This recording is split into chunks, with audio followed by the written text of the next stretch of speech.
우리 친구들 한 주간 잘 지냈어요? 네. 반가워요? 목소리가 너무 저음이라 가지고. 예. 이제 9월의 첫날을 주일 예배로 시작하니까 하나님 은혜가 넘치는 것 같아요. 네, 9월 달은 30일밖에 없는데 5주라는 게 조금 신기하지 않아요? 예. 전사님은 그거를 이제서야 알았어요. 이게 31일 있는 달만 5주인 줄 알았는데 30일. 근데 6월 달도 5주가 있는 달이 있어요. 신기하죠? 그러니까 항상 우리가 가지고 있던 생각에서 이제 벗어날 때도 많은 것 같아. 예. 우리 친구들이 나는 내 나이에 맞는 사람이다라고 생각하고 있는지 모르겠어요. 만약에 어떤 사람이 전사님에게 전사님은 전사님 나이에 참 맞는 사람입니다. 어울리는 사람입니다. 이러면 전사님 조금 기분이 나쁠 것 같아. 왜냐하면 전사님 나이 된 사람들은 좀 나이보다 더 젊어 보이시네요. 어려 보이시네요. 이러면 좋아해요. 근데 30살 넘으면 다 그런 것 같아. 우리 친구들은 아직 10대니까 아마 나이에 어울린다든지 아니면 나이보다 성숙해 보인다면 좀 좋아하는지도 모르겠어요. 그래요? 아닌가? 어려 보인다 해야 좋아요? 그렇군. 그래요. 현대 시대의 트렌드인가 봐요. 근데 이제 어린아이 같은 취미를 가진 성인을 뭐라고 불러요? 키들트. 맞아요. 키들트라 부르고 영어로는. 그리고 어른이라 그러죠. 어른이. 근데 이거는 이제 상업적 측면에서 나온 단어라고 하는데 성경에도 이런 말이 있어요. 예수께서 한 어린아이를 불러 그들 가운데 세우고 이르시되 진실로 너희에게 이르노니 너희가 돌이켜 어린아이들과 같이 되지 않으면 천국에 들어가지 못하리라. 이 키들트가 되지 않으면 천국에 못 들어간다고 예수님이 말씀하셨어. 이게 과연 무슨 말일까요? 우리 친구들은 어린아이 하면 어떤 이미지가 떠올라요? 순수함. 그렇죠. 우리 친구들도 전사님도 선생님도 다 어린아이 때가 있었어. 예, 그때 다 수수했겠죠, 그렇죠? 예. 근데 대부분의 아이들은 이제 사랑스럽고 예쁠 때가 많지만 실제로 안 그럴 때도 많아요. 그래서 육아 스트레스가 엄청난 거예요. 우리 여기 어린이집 선생님도 계시는데 아이들이 마냥 이쁘진 않죠. 그런데 이제 이 어린아이를 혼자 살라고 하면 어린아이가 살 수 있겠어요? 절대 살 수 없죠, 그렇죠? 아이들은 먹는 거에서부터 모든 것 다 엄마에게 또 어린이집 선생님에게 의존하면서 살아요. 자라죠. 그래서 예수님께서 이 말을 하신 것은 어린아이처럼 순진무구해라 그 뜻보다는 이제 어린아이처럼 무조건 부모님에게 의지하는 자가 되라. 하나님께 의지해라 이 뜻으로 아마 예수님께서 이 말씀을 하셨을 거라고 해석을 해요. 구약 성경에 보면 어린아이의 마음에는 미련한 마음이 얽혀 있어서 잘못했을 때 매로 때려야 한다고 했어요. 우리 친구들 이 구절 주일학교 다닐 때 그러니까 청소년 올라오기 전에 알았어요? 몰랐어요? 근데 잠언에 분명히 있어요. 잠언 22장 15절에 아마 그때 이 구절을 읽었으면 기분이 나빴을지 몰라. 그쵸? 근데 전사님은 전사님 아이들을 키울 때 이 구절을 봤어요. 그래서 얼마나 기뻤는지 몰라. 그러니까 성경에서 아이들을 때리는 것을 금지하는 게 아닌 거죠. 요즘 우리나라 어린이 교육에 가장 큰 영향력을 미치는 오은영 선생님은 항상 아이들을 너무 이렇게 이해하고 받아주려 이렇게만 해가지고 아이들이 막 버릇없이 너무 큰다고 전사님이 그런 게 아니라 전사님 딸이 막 어쩔 때 막 화를 내요. 오은영 선생님이 대한민국의 모든 어린아이들을 망쳐놨다. 이런 말까지도 막 하거든요. 어쩔 때는 화가 나서. 그러니까 이제 아주 말 안 듣는 아이들을 볼 때 이제 그 이야기를 하는 거겠죠. 잠언 22장 15절에 아이의 마음에는 미련한 것이 얽혔으나 징계하는 채찍이 이를 멀리 쫓아내리라. 예, 그래서 유대인들은 아이들을 사랑으로 키우지만 굉장히 엄격하게 또 키우는 면들이 있어요. 성경을 읽다 보면 이렇게 우리가 성경에 모순되는 것처럼 보일 때가 있어요. 여기에서는 이렇게 써 있는데 저기에서는 다르게 써 있네. 그런 거 경험한 친구 있어요? 우리 친구들이 성경을 통독하다 보면은 여기는 이렇게 써 있었는데 저기 가니까 반대로 써 있네. 그럴 수도 있고, 또 창세기부터 읽으면은 하나님이 아담과 이브를 창조해 놓고 그 다음에 또 보면 또 창조했다고 얘기가 나오고, 이렇게 순서도 막 다른 것 같고 막 그럴 때 있어요. 우리 친구들이 그런 거는 이제 성경을 더 깊이 공부하고 하면서 이제 의문점들을 해결할 수 있는데, 이게 전사님이 또 웃긴 이야기를 일부러 하나 가지고 왔어요. 개역 개정 한글 성경을 사용하는데, 지금 우리가 개역 개정을 쓰죠. 그 이전에는 개역 성경을 사용했어요. 그때 우리 친구들은 개역 한글을 많이 읽었는지 모르겠는데, 전사님은 개역 한글을 읽으면서 신앙생활을 했거든요. 최근에 몇 년 전에 개역 개정이 바뀌었어요. 외국 비자가 간절히 좀 오래 체류하든지 미국에도 이제 3개월 이상 있으려고 하면은 비자가 반드시 있어야 되거든요.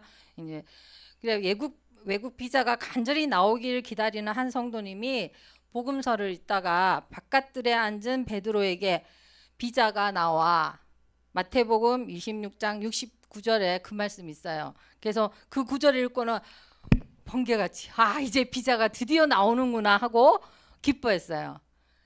근데 아무도 안 웃는 거 보니까 우리 친구는 모르는가 봐.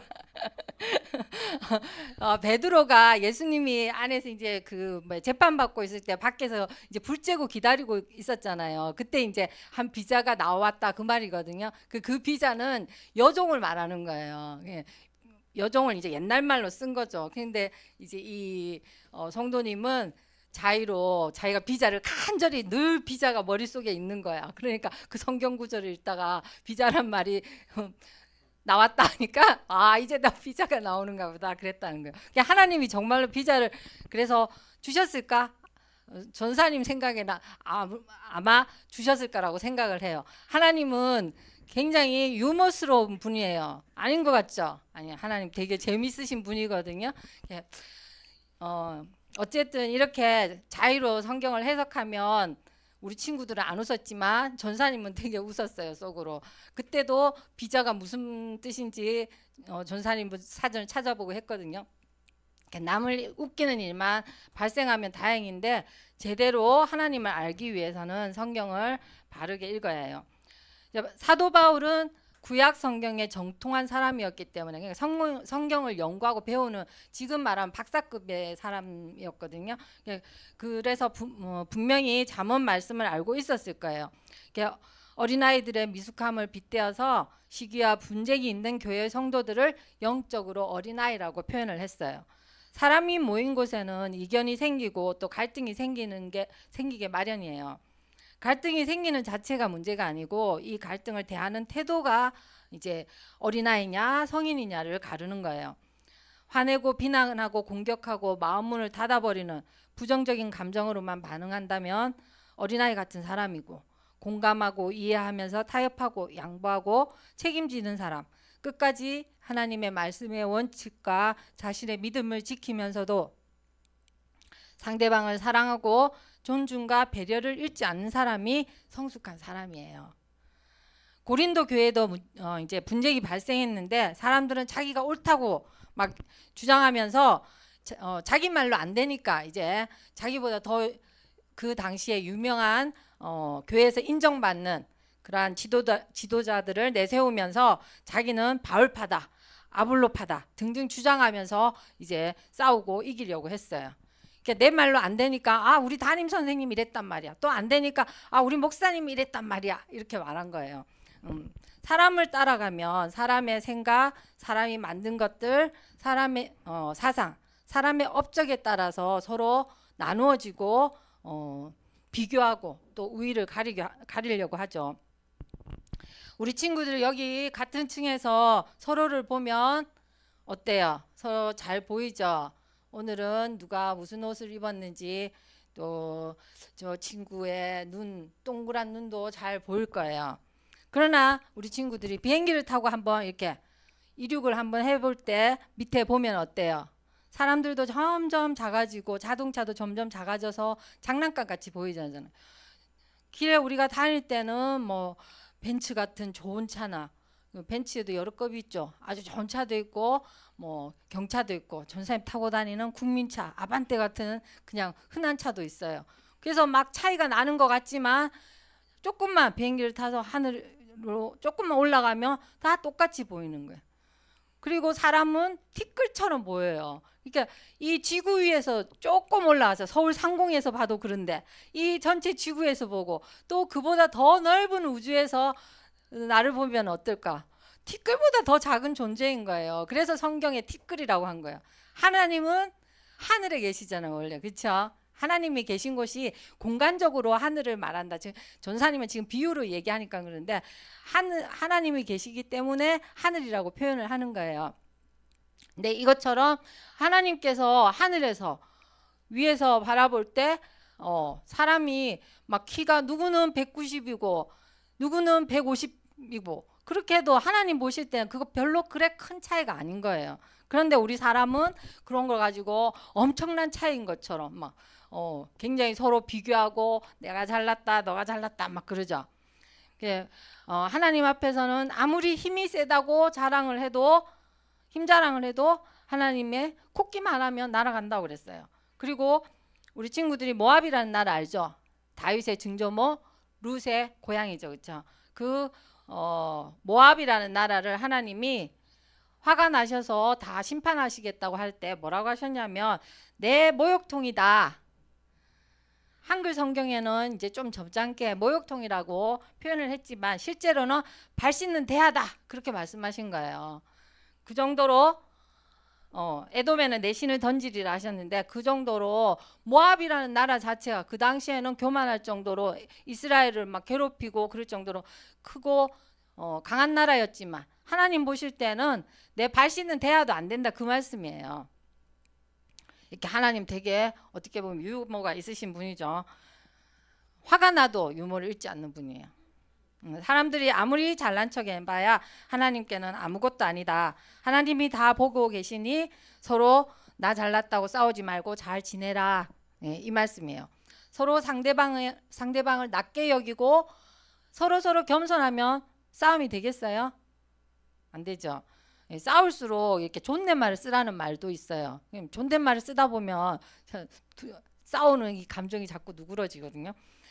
하나님의 말씀을 전하면 하나님의 일을 위해서 수고하는 자들은 다 맡기신 대로 수고하고 각각 자기의 상을 받을 거라고 하셨어요. 게으르게 일하면 하나님께 책망을 들을 거예요. 자, 하나님의 말씀을 인간의 언어로 인간이 알아듣도록 하시려니 비유로 참 많이 말씀하세요. 복음을 씨앗이라고 표현하기도 해요. 생명을 품고 있는 씨앗. 예를 들어 사과씨 안에는 사과가 안 보이죠. 그렇지만 그 안에 사과가 열려요. 나중에. 복음 안에 예수님의 생명이라는 소중한 씨앗이 들어있어요. 씨를 흙에 심지 않으면 싹이 날 수가 없어요. 복음을 전해서 듣게 하는 것이 복음의 씨를 우리 마음밭에다가 심는 거예요. 복음을 전해주는 자가 없어서 아직 복음을 듣지 못한 사람들도 있어요. 그러면 그곳에는 예수님의 생명이 없는 거예요. 씨앗은 물이 있어야 싹을 틔울 수 있기 때문에 물을 안 주면 말라 죽죠. 심는 사람과 물을 주는 사람이 다 하나님의 동력자라고 했어요. 이 얼마나 놀라운 표현이에요. 우리 친구들이 조금 더 크면 좀 더 좋은 직장에서 일하고 싶어서 열심히 노력하게 될 거예요. 나는 직장에 안 갈 거라는 사람 속으로 말하는 사람 없겠죠. 예. 자본주의에서 살려면은 돈을 벌어야 돼요. 근데 세상 직장은 연봉이 높을수록 또 복지가 좋을수록 근무하고 싶은 그러한 직장이 되겠지만 하나님의 일은 당장은 그런 것과는 사실 상관이 없을 뿐만 아니라 오히려 고난을 당할 수도 있어요. 그러나 이 땅에서 잠깐 누리는 호사와는 비교할 수 없는 고차원적인 영광이 있기 때문에 그 영원한 상을 위해서 하나님께서 택하신 복음 사역자들이 수고를 하는 거예요. 그래서 바울은 죽기까지 복음을 전하면서 평생을 하나님 앞에 복음 전도자로서 살았어요. 전사님도 세상이 알아주지 않지만 그렇게 하나님의 말씀을 전하고 싶어서 신학을 공부했었어요. 하나님은 사람을 통해서 일하시기를 원하세요. 사람이 할 일이 있고 사람이 하시는 일이 따로 있어요. 하나님은 우리를 너무 사랑하시지만 우리가 할 일을 하나님이 대신 해주지는 않으세요. 반대로 생각하면 하나님이 하실 일을 인간이 절대 할 수 없어요.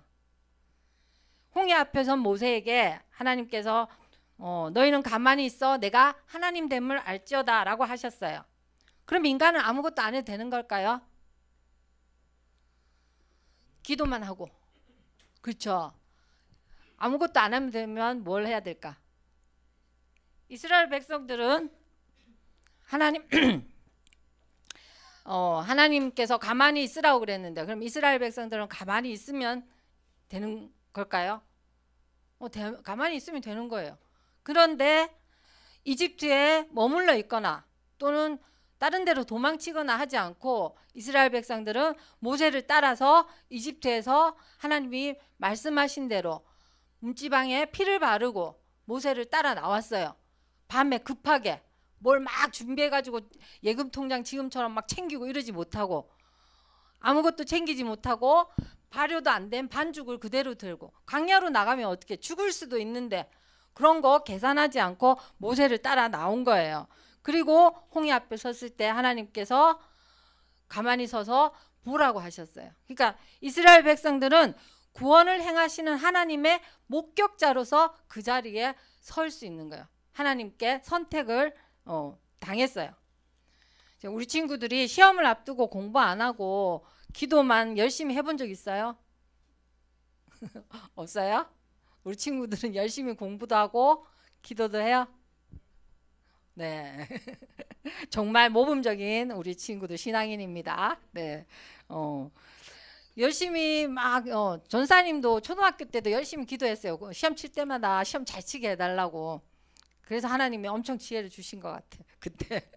어쨌든 하나님께서 하나님께 기도하는 거는 당연히 해야 돼요. 그리고 내가 할 일은 기도한다고 해서 기도하는 거는 어쨌든 마음에 불안이 있는 거죠. 그렇죠? 마음이 평안할 때까지 기도를 해야지 그게 응답이거든요. 근데 우리 친구들이 시험을 앞두고 기도하고 그리고 내가 할 일은 공부도 열심히 하는 거죠.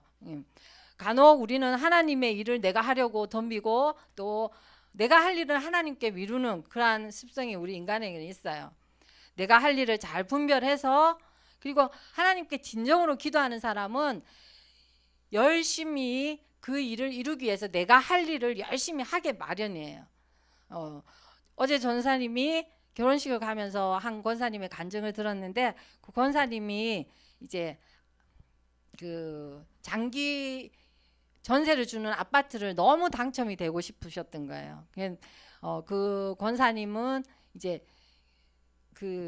그거를 하기 위해서 4번을 시도를 했는데 떨어지신 거야. 그러면 좀 낙심이 되잖아요. 그러니까 열심히 기도를 하셨어요. 열심히 기도를 하니까 하나님이 보여주셨어요. 여기는 깜깜하고 저쪽에는 밝은 세상이 있는 거야. 그 권사님이 그 꿈이 기도를 하니까 다니엘처럼 해석이 된 거예요. 아, 저까지 가기 위해서는 내가 더 노력해야 되는구나. 포기하지 않고 계속 시도를 해야 되는구나. 그리고 기도하면서 하나님 하나님 정말 열심히 살게요. 그러면서 그런 기도를 열심히 살게요. 최선을 다해서 살게요. 그 말이 하나님 앞에 저절로 막 나오는 거예요. 고백하는 거죠. 그래서 그 권사님 정말 열심히 살고 열심히 직장 생활해서 돈도 벌고 그리고 7번 만에 드디어 당첨이 돼서 장기 그 주택에 전세 주택에 되셨어요. 그 굉장히 힘들거든요. 전사님도 해봤는데 안 돼요. 네. 어쨌든 우리 친구들이 어떤 하나님 앞에 내가 정말 이루고자 하는 꿈이 있다면, 목표가 있다면 그걸 놓고 열심히 기도하세요. 시간을 정해서 기도하고 수시로 기도하고, 그러면 하나님께서 내 마음도 변화시켜 주시고 환경도 변화시켜 주시고, 하나님의 일하는 방식은 그렇게 일하시는 거예요. 우리 친구들이 하나님 앞에 기도하고 하나님의 응답을 받을 수 있길 바랍니다. 아멘. 예. 이제 영적으로 자라게 하는 일은 하나님만이 하실 수 있어요. 혹시 우리 친구들 중에서 전사님 설교 듣고 은혜 받아가지고 마음의 변화가 생겼어요. 이전에는 왜 사는지 모르겠고 인생이 수고하고 무거운 짐을 잔뜩 진 것처럼 무겁고 마음도 무겁고 그랬는데, 어느 날 이제 은혜를 받아서 밤이 낮으로 바뀐 것처럼 온 세상이 환해 보이고, 뭐 하늘이 너무나 아름답게 보이고, 지나가는데 나무들이 바람에 흔들리는 것도 나를 향해서, 하나님을 향해서 찬양 드리며 나를 막 반가워하는 것 같고, 이렇게 막 손짓하는 것 같고, 너무 예쁘고 모든 세상이 예뻐 보이고 사람들도 막 예쁘게 보이는 거예요. 그리고 막 마음에 감사가 넘치고 기쁜 거예요. 우리 친구들 그런 경험 한 적 있어요? 없어요 아직? 그런 경험을 할 수도 있고, 늘 그냥 마음이 편하고 행복하고 그런 친구들은 계속 그런 마음을 하나님께서 주셔서 계속 하면 돼요. 근데 전사님은, 이거는 전사님의 이야기이기도 해요. 오직 하나님만이 이 마음을 변화시켜 주신 거예요. 전사님이 아무리 우리 친구들 마음을 변화시키려고 해도 할 수 없죠. 그러니까 우리 친구들 마음 가운데 성령께서 임하셔서 우리 친구들의 마음에 상처나 부정적인 마음들, 괴롭고 힘든 마음들을 하나님께서 변화시켜 주셔서 우리 친구들의 마음이 정말 환하고 밝아지고 예수님이 그 가운데 임하시는 그런 심령이 되기를 바랍니다. 가장 위대한 복음 전도자였던 사도 바울은 아주 쿨한 사람이죠. 사람은 아무것도 아니다, 내가 더 잘났다, 또 내가 잘난 것 없으면 내가 속한 공동체의 장을 내세워서, 즉 바울에 속하였다 하면서 자랑하는데, 나 또한 아무것도 아니다, 오직 하나님이 중요하신 분이다, 하나님께 집중해라, 이렇게 말하고 있어요. 하나님은 우리 친구들의 마음을 영적으로 자라게 하세요. 아직 씨앗 상태라서 보이지 않을 수도 있어요. 그러나 씨앗 안에는 예수님이 계신 거예요. 어마어마하지 않아요? 씨앗이 자라기 위해서는 햇빛과 물이 필수예요. 그래서 우리 친구들이 말씀을 듣고 기도를 해야 돼요. 우리 친구들 잡초가 가득한 밭 한번 보여주세요. 예, 우리 친구들 마음이 이렇진 않죠, 그렇죠? 예, 잡초가 많아가지고 뭐가 씨앗인지도 잘 모르겠어요. 네, 이런 잡초밭이 아니라 정말 제대로 된 좋은 마음밭에서는, 프랑스의 그 포도밭 보여주세요. 프랑스 보르고뉴 지방의 포도밭이라는데, 이 포도밭 가격도 엄청나거든요. 여기서 세계 최상의 포도가 맺혀요. 그래서 와인을 만들어요. 그리고 또 이태리에도 피렌체 근처에 유명한 토스카나의 포도밭이에요. 너무 예쁘지 않아요? 사진 좀 흐릿하긴 하지만 우리 친구들 이런 데 한번 꼭 구경 가보기 바랍니다. 예. 이렇게 포도밭이 질서정연하게 이렇게 가득해서 향기로운 포도를 생산해내는 거예요. 예수님의 생명이 우리 안에 있기 때문에 하나가 될 수 있다고 했어요. 포도가 전부 잡초가 다 제거되고 나니까 이렇게 포도가 가득한 포도밭이 된 거예요. 사람은 생김새가 다른 것처럼 다 생각이 달라요. 그러나 하나님 안에서는 우리가 다른 것이 다툼의 원인이 되지 않아요. 서로 하나님께 순종하면서 사랑 안에서 하나가 될 수 있어요. 이 복잡하고 다양한 세상 속에서 모든 사람이 싸우지 않고 나라들이 전쟁하지 않고 살 수 있는 것은 사실은 오직 복음밖에 없어요. 모든 사람에게 복음이 전파되어서 사람들 속에 예수님의 생명의 씨앗이 심겨진다면, 예수님을 주로 고백하면서 서로 순종하면은 모든 이 세상의 사람들이 하나가 될 수 있어요. 이런 거에서 우리가 천국이 어떠하리라는 것을 좀 상상해 볼 수 있어요. 세상의 절반이 굶주리는데 절반은 남아서 버리고 있어요. 세상은 탐욕적인 시스템에 의해서 작동하기 때문에 그러한 비극이 일어나고 있죠. 전사님은 기도하면, 세상을 위해서 기도하면 모든 사람들이 참 불쌍하다는 생각을 해요. 예수님의 나라에서는 다 행복하게 살 수 있는데 방법이 없는 것이 아니에요. 그런데 사람들이 그 길을 알지 못하고 그 안에 예수님의 생명이 없기 때문에 서로 거짓말하고 미워하고 탐욕을 부리고 훔치고 빼앗고 착취하고, 그래서 전쟁이 일어나고 이 세상은 점점 더 살기가 힘들어지고 있어요. 지옥같이 살게 되는 거죠. 우리 친구들은 어린아이에서 어른으로 신체적으로, 정신적으로, 영적으로 건강하게 자라길 바랍니다. 이제 어린아이가 아니에요. 내 안에 계신 예수님의 생명이 자라가서 아름다운 하나님의 밭, 집이 되길 바랍니다. 청소년부 친구들이 하나님 안에서 하나라는 걸 알고 서로 사랑하고 존중하길 바랍니다. 그래서 우리 친구들이 청소년부에서 예수님을 위해서 내가 무엇을 할 수 있는지 작은 것부터 선생님한테 물어보니까 지원해서 예배를 돕겠다고 했다는데, 우리 친구들이 그러한 것도 조금씩 실천해 가면서 예수님을 더욱더 알아가는 우리 친구들 되기를 바랍니다. 네, 우리 봉헌 찬양 드릴게요.